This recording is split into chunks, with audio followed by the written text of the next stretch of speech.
Motivation is the psychological process that initiates a person to behave in a certain manner, hopefully in productive ways, but not always. It energizes people. It is the process that helps people meet their needs. With understanding, we can use it to our advantage, so a brief description of the process is warranted. As a tangential issue, you will note that there isn't any provision for motivating others, only for providing opportunities for them to become motivated to motivate themselves.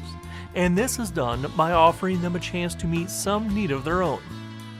Motivation is a multi-step process that begins with needs: physical, emotional, and social.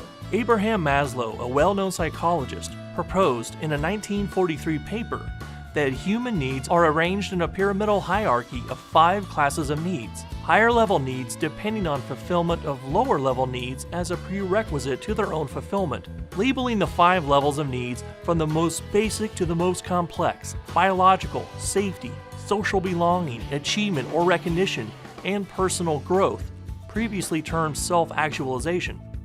There are probably many different ways of classifying and/or describing our needs, but Maslow's works, as well as any other, probably better than most. The process of motivation begins with needs.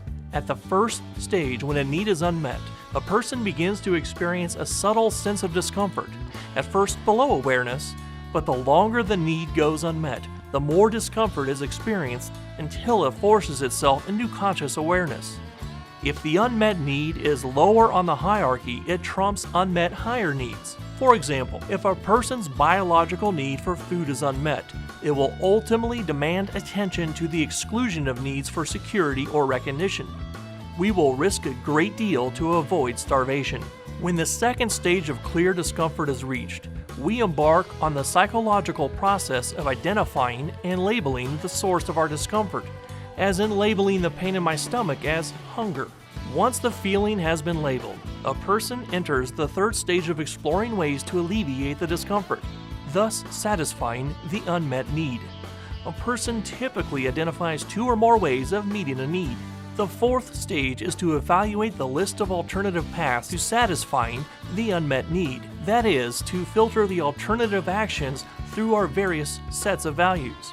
Our understanding of this process is enhanced, of course, by understanding our values, and that was presented in the last discussion.